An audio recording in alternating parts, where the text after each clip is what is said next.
Story सुनेंगे। Story का मतलब होता है कहानी। कहानी सुनना सबको पसंद है?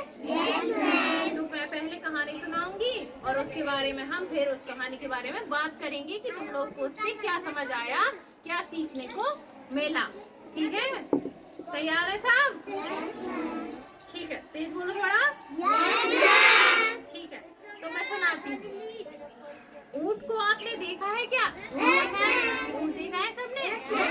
बड़ा सा होता है, लंबी गर्दन होती है उसकी। सभी ने ऊंट देखा है? सभी पहचानते हैं? ठीक है, तो ऊंट बहुत ऊंचा होता है कि नहीं? उसकी गर्दन बहुत लंबी होती है, उसके पैर भी बहुत लंबे होते हैं। ठीक है, और उसकी पीठ के ऊपर कुबड़ बनी होती है, ऐसे बनी होती है। ठीक है, ऊंट एक बार पानी पिएगा तो वो 10-15 दिन तक बिना पानी पिए रह सकता है। ठीक है, जैसे ऊंट ज्यादातर कहाँ होते हैं? हमारे राजस्थान, रेगिस्तान में होते हैं। ठीक है, रेगिस्तान में पानी की कमी होती है, तो ऊंट क्या करता है, एक बार पानी मिला और वो पी लिया उसने, और फिर वो क्या कर सकता है, 10-15 दिन तक अगर उसे पानी ना भी मिले तो भी वो बिना पानी पिए रह सकता है। ठीक है, तो एक बार एक ऊंट किसी पेड़ के नीचे सो रहा था। ठीक है, तभी वहाँ एक बकरी खेलती हुए आई। ठीक है, बकरी देखी है सबने? ठीक है, तो एक बार क्या हो रहा था, ऊंट पेड़ के नीचे सो रहा था, वहाँ पर एक बकरी खेलते हुए आई। पेड़ की डालियां एक पत्तों से लदी थी। जो इस पेड़ के नीचे ऊंट सो रहा था, उस पेड़ की डालियां पत्ते बहुत सारे लगे हुए थे। बकरी का नए पत्तों को खाने का मन कर रहा था। बकरी ने पत्ते देखे तो उसे उन्हें खाने का बहुत मन कर रहा था। अच्छा, हरा भरा पेड़ दिख रहा और उसे भूख भी लगी थी। वो सोच रही थी कि मैं ये पत्ते कैसे खा पाऊँ। वह कुछ देर तक सोचती रही और चुपचाप खड़ी खड़ी ऐसे खड़ी रही और सोचती रही कि ये पेड़ की पत्तियां मैं कैसे खाऊं। बकरी को क्या एक उपाय सूझा। वो सोच रही थी इतनी देर से, क्योंकि पेड़ बहुत ऊंचा होता है, बकरी बहुत छोटी होती है, अब बकरी वो पत्ते कैसे खा पाएगी। तो बहुत देर से सोच रही थी कि मैं क्या करूं क्या करूं। तो उसे क्या एक उपाय आया, उसने सोचा कि एक तरकीब सूझी उसे। वह ऊंट के पास गई जो ऊंट नीचे सो रहा था और उससे बोली, ऊंट भैया, सुना है तुम्हारा कद बहुत ऊंचा होता है। उसने कहा कि सुना है तुम्हारा कद बहुत ऊंचा होता है, लेकिन देखने में तुम उतने लंबे नहीं दिखते। ठीक है, ऊंट लेटा था तो उससे वो कहने लगी कि सुना है तुम्हारा कद तो बहुत ऊंचा होता है, लेकिन तुम उतने लंबे मुझे दिख नहीं रहे। तुम इस पेड़ की डाली तक भी नहीं पहुंच पाओगे। उसने कहा कि ये जो पेड़ है तुम उसकी डाली तक भी नहीं पहुंच पाओगे।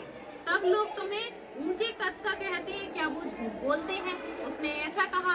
ठीक है, तो वो बकरी की बात सुनकर ऊंट को क्या आ गया, गुस्सा आ गया। ठीक है, बकरी ने उनसे कहा कि मुझे नहीं लगता कि तुम इतने ऊंचे हो कि इस पेड़ की डाली तक पहुंच जाओ, क्योंकि ये जो लोग बोलते हैं कि वो आपका कद इतना ऊंचा है वहां तक पहुंच जाओ, कि क्या वो लोग झूठ बोलते हैं। तो ऊंट को ये सुन के गुस्सा आ गया और ऊंट जल्दी से क्या बोला कि नटखट बकरी मेरा मजाक उड़ाती है, देख मैं कितना ऊंचा हूँ। और जल्दी से वो खड़ा हो गया। ठीक है, वो खड़ा हो गया, कहते हुए ऊंट क्या हो गया, खड़ा हो गया। उसने गुस्से में अपनी गर्दन उठाई और मुंह से पेड़ की 1-2 डाली तोड़ दी। उसने ऐसे करके गर्दन उठाई और जल्दी से पेड़ की 1-2 डाली तोड़ के और नीचे डाल दी। बकरी को तो यही चाहिए था, बकरी तो यही चाहती थी। तो वो कहने लगा, देखो मैं इतना ऊंचा है। तो बकरी कहने लगी, ऊंट भैया तुम तो सचमुच बहुत ऊंचे हो। कहते हुए चालाक बकरी ने वो डालियों के हरे हरे पत्तों को खाकर मैं कर कर चली गई। ठीक है, तो इस कहानी से हमें क्या पता चलता है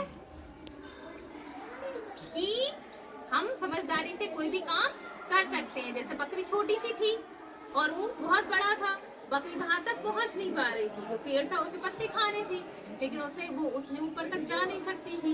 तो उसने क्या किया, अपने दिमाग का इस्तेमाल किया, तरकीब लगाई कि उसने सोचा कि ये जो ऊंट बड़ा है, अगर मैं इससे कहूंगी तो ये चिढ़ जाएगा और जल्दी से गुस्से में वो डाली नीचे फेंक देगा और मैं पत्ते खा लूंगी। और बकरी को तो पहले से ही पता था कि ऊंट तो इतना बड़ा है, लेकिन उसने उससे काम करवा लिया। तो हम अपनी समझदारी से किसी भी परेशानी से बाहर निकल सकते हैं। ठीक है,